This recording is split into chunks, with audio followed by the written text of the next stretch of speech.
etc. Good? Anyways, where are we? Good. Avi, you joining us? Where's Avi? Oh, Avi, whatever. Let's go. Where were we up to? Do you remember where we were up to? Somehow I don't remember where we're up to either. Where are we? I'm on the wrong page. All right. Here. Oh, here we are. Here. Oh, I found it. We started speaking about the concept of zugois. Avi, what is zugois? Zugois? I don't know what zugois is. I'm learning something new every day. Oh, zugois. What's zugois? That's a fair answer. Pears. Very good.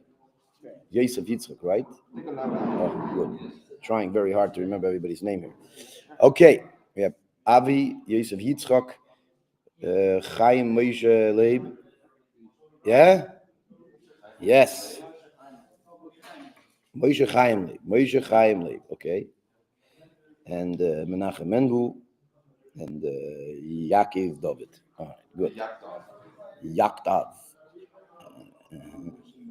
Anyways, we started speaking about this spooky concept called zugois, which means pairs, which, as we said, that if things are in pairs, which means in an even number, then if things are in an even number, then the demons can take hold of that person because it's in an even number.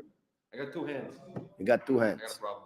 Yeah, that's why the demons like hanging out with the Jews over here. We have two hands. The non-Jews also have hands.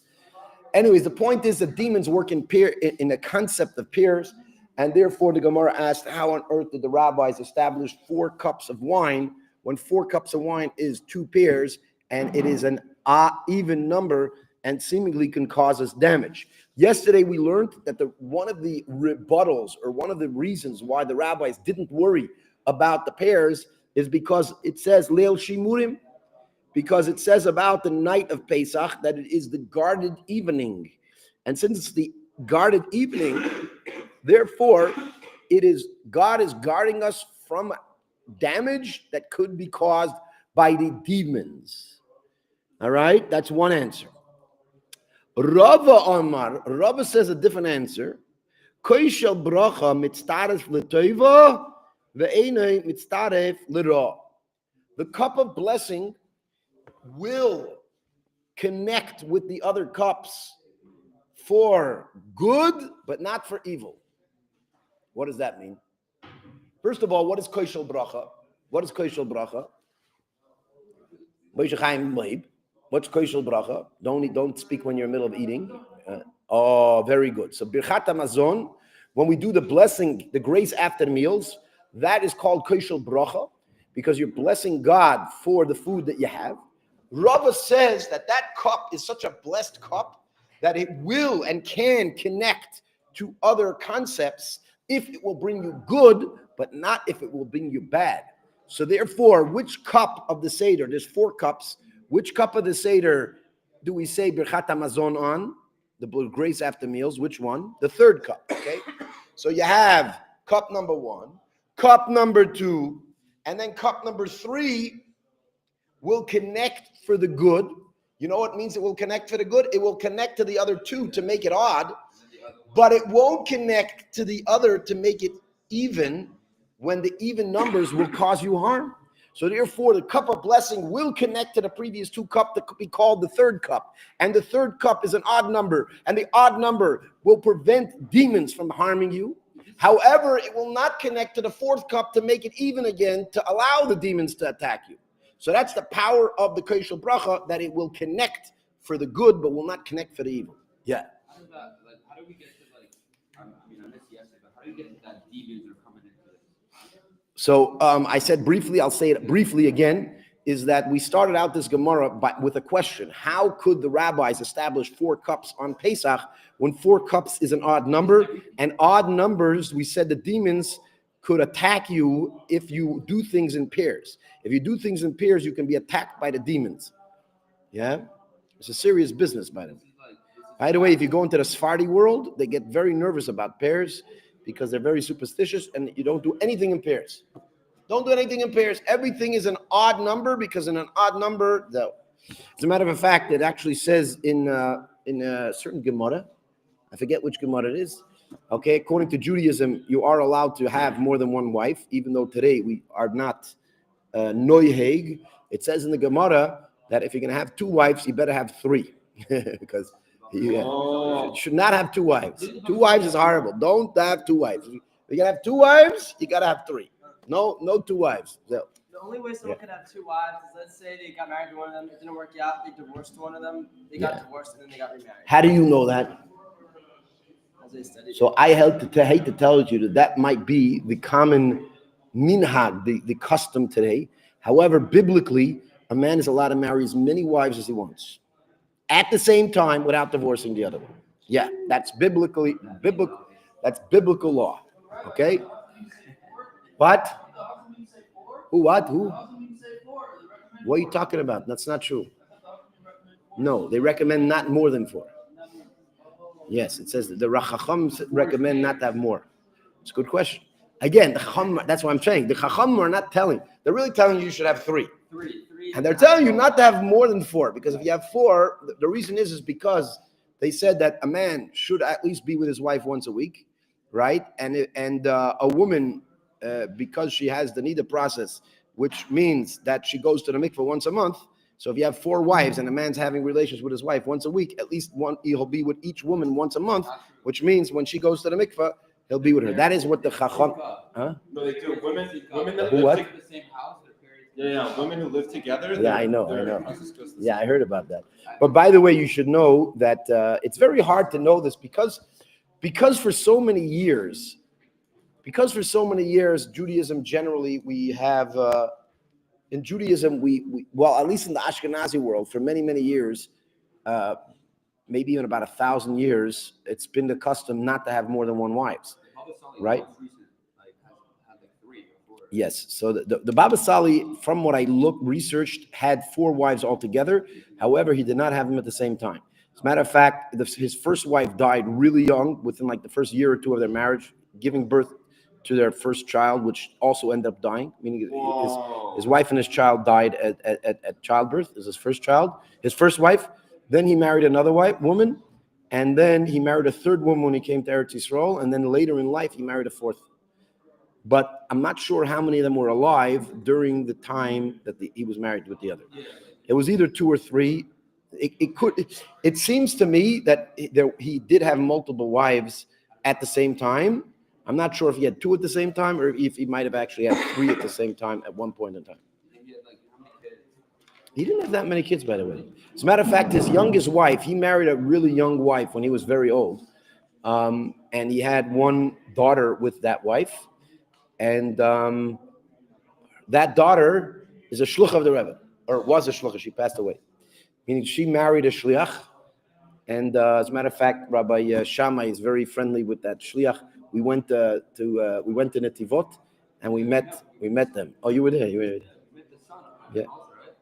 Yeah. We met the son. Well, the son of the son of the Baba Sali's daughter, which was Baba Sali's grandson, not the Baba Sali's son. We did not meet his brother. No, that was the Baba Sali's grandson. Okay, born to the Baba Sali's youngest daughter. You have to realize the Baba Sali passed away in Mem Dalet, I think it was, in 1984. Right. So yeah. Anyways, back to what we're saying is that peers can be dangerous if you have.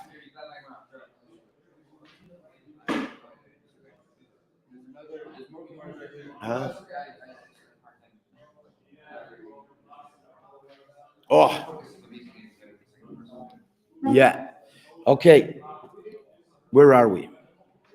Okay, we said peers are dangerous. If you have peers, the demons can attack you using or connecting to the peers that you have. So we asked the question is, how could the rabbis establish 4 cups of wine on Pesach when that means peers? All right, good. We answered that koshel bracha, the cup of blessing that we make can connect to for good reasons, but not for bad reasons, and that's that. Yeah. Ravina Amar, Ravina says otherwise. He says, Arba kosi takinu rabbanon derech. He says that the rabbis established 4 cups in a way of freedom, to show our freedom, to establish our freedom. Yeah. Kol chad v'chad mitzvah b'pei nafshehu. Each individual cup is its own mitzvah. Yeah. That's it.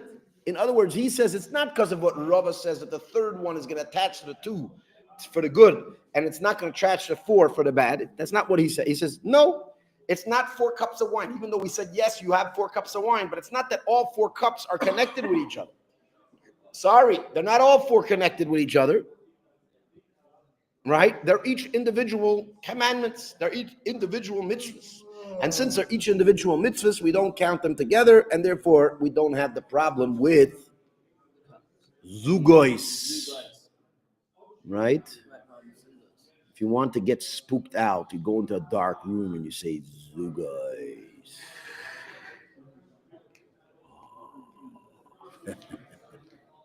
No, don't do it. Don't do it. You might get attacked. All right. Now, the Gemara is now going to quote another quote, like a list of quotes about pairs.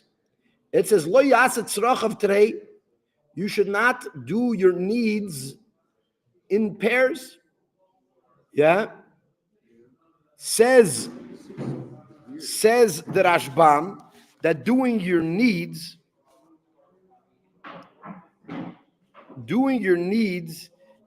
is referring to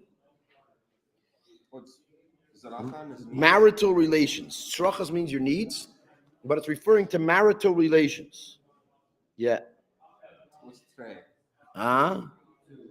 Trey? Pairs is trey. Trey is in pairs? Yeah, trey is 2. You should not have relations twice, it seems like. Yeah. Yeah. What does that even mean? I guess if you want to have your relations twice, you got to do it 3 times. Don't go for it twice. What says? What it says? It's a refractory period. So that's what it says. Now the Gemara asks, Amai. He says, why? Nimlachu. Nimlachu means that it's not that they're both connected. I mean, it's not like a person decided to do it twice, right? They did it once. Then they're like, okay, sei gesund, right? And then they decided to do it a second time. So they're not connected to each other.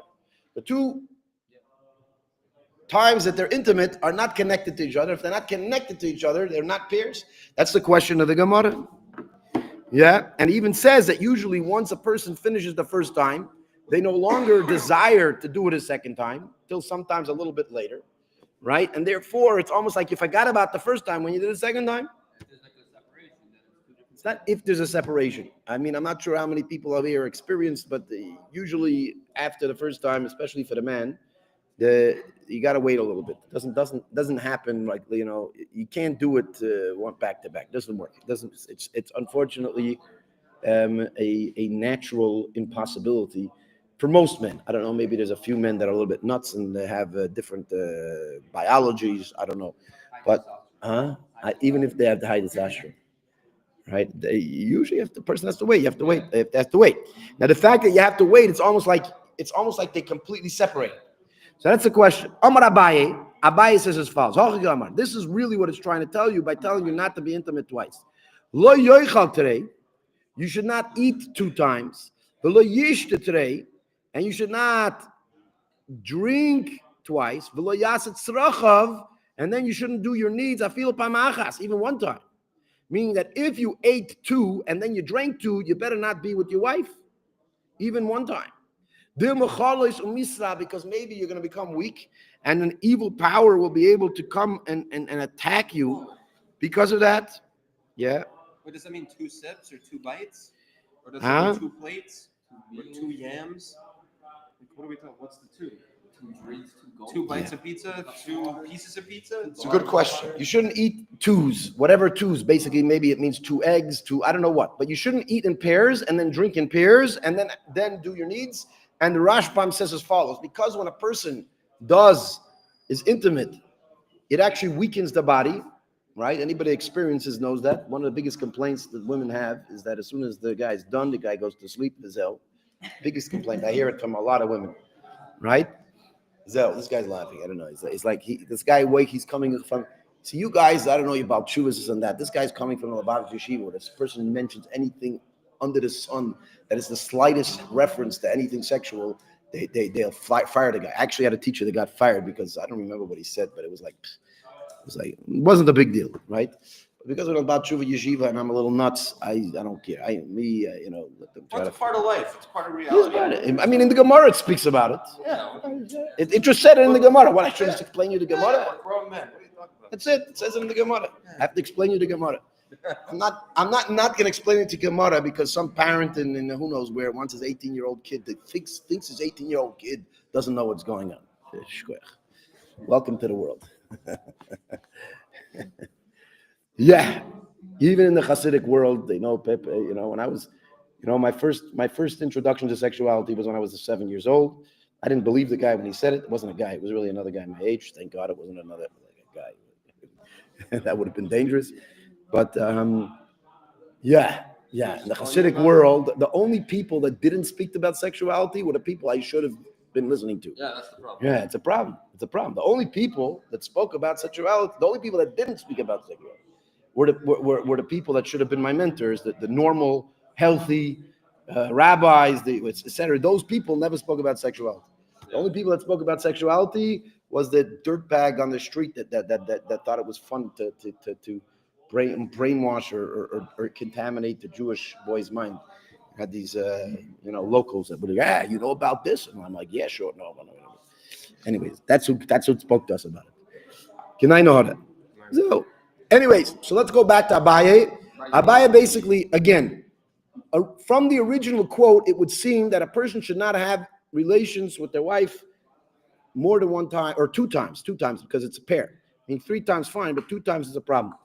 But then we ask, but why? Because when you finish the first time, it's almost like you gave up on doing it another time. And it just so happens to be a half an hour later, you go for it again, right? So there's no connection between the 2 times, so it's not really pairs, right? That's the question of the Gemara. The answer is, Abaye says, what's the answer?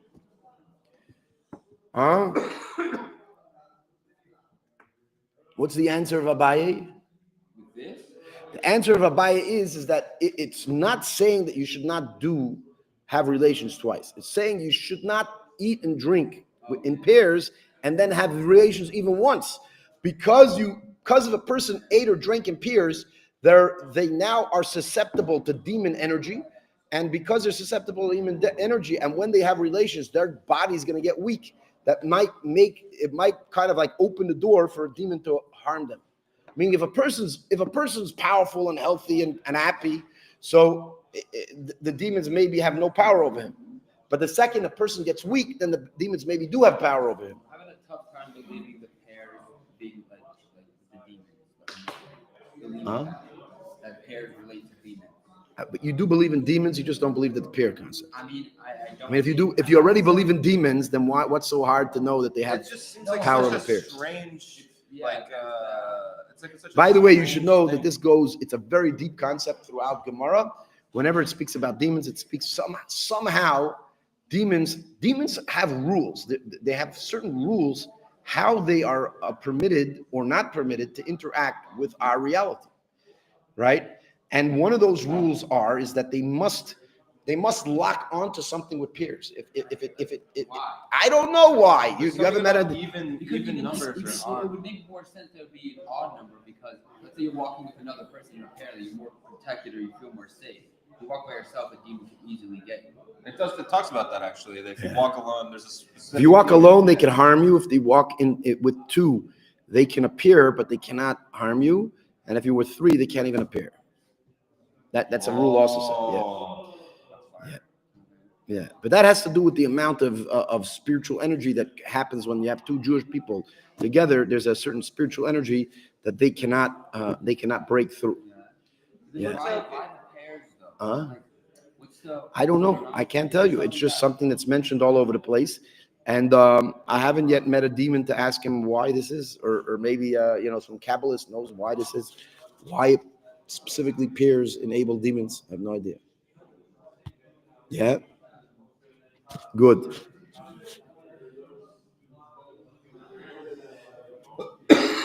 Yeah. Good. So, should we go? Should we? Let's do one more. Tanu Rabbanon, the rabbis taught. Remember, this is a big fat keyword that tells you that we're going on to a new quote from the Tanaic era, which we're then going to analyze. Now, being that it's in the middle of the discussion, it's going to be on the topic of the discussion. What's going on there? Grok 3 researched why demons love pears. Actually, it brings up, it says there's an exception for the 4 cubs during Pesach called the right of special. But does it say why? Why is it? I don't know, it's thinking. It's in the process of thinking right now. Oh, it didn't say yet? It's going over the whole internet. And Odd everything. numbers symbolize God's unity, while even numbers suggest plurality. Oh. That can But where does it get it from? Does it tell you a source? Yeah, it's kind of like I want to see a source. I guess Huh? No, but I like that concept because when you have two, there's separation. When you have three, you cannot separate an odd number into you can't separate them. Yeah. You can't separate them. Here's Grok 3's conclusion, right? Yeah. In summary, so this has a ton of citations, a ton of sources, really? but the conclusion is the Talmud's teaching that demons can affect you when doing things in pairs is rooted in the mystical association of even numbers with duality, opposing God's unity, and thus potentially attracting negative spiritual forces. However, mitzvot involving even numbers, like the Passover Seder, are protected due to their divine alignment. This belief reflects both mystical numerology and historical cultural practices, with interpretations ranging from literal demonic influence to psychosomatic effects, highlighting the rich tapestry of Jewish thought. Thank you, Mr. Grok or Mrs. Grok. Grok Which one? 3. Mrs. Grok 3. Yeah. there's got a bunch of info. This guy just spits out information. It's like a machine gun. I guess that's like the start of making sense. All right, there you go. You have your answer. Why peers? Zugot. Because peers, I guess peers, yeah. I mean, the fact is that an even number can be evenly split, whereas odd number can't even be split, which means there's not really a split. This group is not splittable, which means there's no duality within the group itself. Again, if you have a group of 3 people, it's impossible to split that group into a proper split. Meaning you'll have 2 and 1, but that's not splitting the group. If you have 2 and 2 and you say 2 on one side, 2 on the other, that's an even split, which means you split the group, which shows duality, which shows separation. Whereas if you have an odd number, you cannot properly separate an odd number from each other, because then one side will be different than the other, and therefore that itself shows that you didn't properly split it. It's very interesting. I didn't say anything about what we're doing, and it says specifically here, it's found in Tractate Pesachim around 110A to 112B. There you go. Crazy. Yeah, Grok knows its stuff. Grok 3. What's it? What is Grok 3? There's a Grok 2 and a Grok 1? Yeah, Grok 3 is the newest one. Yeah. It has 2 functions. There's one called Deep Search and one called Think. Yeah. Where it has this new. But where do you get onto Grok 3? Is this you go through X or through the Grok app? So if I go onto X, I could go onto Grok 3, or then I go Yeah, well, they just released a separate app too. That's a Grok app. Yeah. So you can get. Yeah, there's a free part. There's a free version. Yeah. I'm saying, like, what's the difference? You don't get the deep think. You don't get the Think or the Deep Search, but Think you have the paid version. Yeah, but Think you only need for like. Think can do mathematics properly. Right. Simple and complex mathematics. Yeah. LLMs normally can't do math very well. Yeah. By the way, if anybody wants, you come to my Talmud class, you know all about AI, because we use AI in the Talmud, because we said it's, we figure out things that are. But not 2. Yeah. We'll use 3 AIs, not 2. Yeah, we have different AIs that we use. Yeah, good, very Okay, nice. anyway, Does any of these you had one AI that was actually like making graphics for you, no? Yeah, they can do that. They could all do that? Depending on the one, yeah. Grok 3 can make graphics. Even like the WhatsApp one, like I can be like, show me an image of like WhatsApp also has an AI? Meta AI. Yeah, there's like, a Meta AI on you can WhatsApp. type into it and be like make an image of like Moshe splitting the sea, and it'll like do like an AI image of Moshe. Yeah, really? Yeah. I didn't know that. Because I don't know if Gemini, I think they only do might not text. I think Gemini only does text. Oh, I did this with like Nelson, like 2 guys learning in WhatsApp is this button here. Huh? In WhatsApp, if you have this button down here, see this? Yeah. That's the AI. The AI. You, Wow. you tell it what to do, and like it's just like. Let me see. So this is what, Moshe? No, this is like two guys learning in Zal. That's what I wrote. Oh, two guys learning in Yeah, Zal. and that's like you could add more factors to it. Wow. Like you could add like so much to it. Nice. Yeah. So today you don't even need graphic designers anymore. That's it. You just That's make a sign. Make a sign for me, Brazil. Yeah. Crazy. We got an AI into the Talmud class. All right. Sorry, distracting. All right. Tanu Rabban, the rabbis taught. Shoisha kiflayim. If you drink double, damoi beroisha, your blood is in your head. Omar Rav Yehuda. What does Rabbi Yehuda say? Mosai. When does this rule apply? Bisman shelo yirah pnei hashuk. If you did not see the face of the marketplace, which means if in between your two drinks you didn't see the marketplace, then it will harm you. But if you saw the face of the marketplace between one drink and the next, it's fine. Yeah, that's it. Another interesting thing. Now the Talmud is going to analyze this. Oh no, that's already Rabbi Yehuda says. Rabbi Yehuda's already analysis. Rabbi Yehuda says if you see the face of the market, it's fine. Omar Ravashi says, Chasina le Rav Chanino. I saw to Rav Chanina bar Bibi, the son of Bibi, the Ochal Kosa, the Akol Kosa have a nofik. Every time he would drink one cup, he would drink a cup, and then he would go see the face of the marketplace. You know why? Because he didn't want to get harmed. Because if he drank 2 cups before he saw the face of the marketplace, it would be a problem. So he would drink a cup, he would go outside and see, oh, I see the marketplace. Once you saw the marketplace, you come back in, you can drink another cup. What does this have to do with the price of tea in China? No idea, but somehow it prevents it from being harmful. Yeah? Now the Gemara says, V'lo Moron, this whole rule about drinking 2 cups of wine is not said, Elo l'tzeis l'derech. This is only if you're going to drink 2 cups of wine and then go on the way. Meaning you're going to go on a journey. As we said before, that when you do zugos, if you are still proper, healthy, and not in a dangerous situation, it could be they can't harm you. But once you are vulnerable, once you become vulnerable to a dangerous situation, then they could attack. Yeah? It says if you're just in your house, you could drink 2 cups, it won't harm you. Only if you're gonna drink 2 cups and then go out right away, then the demons might go grab you. Wow. Yeah. Are they like waiting? They're like seeing someone drink the second cup and they're like, and then they don't finish it. They're like, damn it, almost had it. Amar Rabbi Zeda. Rabbi Zeda says, he says if a person goes to sleep, that's like going on the way, which means also if you drink 2 cups and sleep, it could harm you. Amar Papa says, if you're going to go out to the bathroom, to the toilet, it's like going on a way as well. Yeah, that's it. And tomorrow we're going to deal with a question. The Gemara is going to question. Basically, the Gemara over here says that if you are staying in your home, you're just hanging out after drinking 2 cups, it's not a problem. Only if you drink 2 cups and then you go somewhere, or you go to the toilet, or as we said before, a person has relations. In these situations, you got to be careful because once a person does peers, if a person does peers, they now become susceptible to being damaged by demons. But that doesn't mean the demons could actually attack you. They could only attack you once you become vulnerable to a particular dangerous situation. At that point, once they see you're vulnerable and you did zugais, grab you. Don't come to my lesson if you're about to go to sleep. So just if somebody gives nightmares. you 2 cups of something, So scared. you could combine them into 1 cup. Huh? As a countermeasure. What do you mean? If somebody gives you 2 cups of something, Yeah. you can combine them into 1 cup. Yeah. That to symbolize God's unity. Exactly. You're unified because you first unify it and then you drink it. Yeah. Which is very important, by the way. Unification, unity, God's unity is super important to all of Judaism. Not all of Judaism, the whole world, your whole life.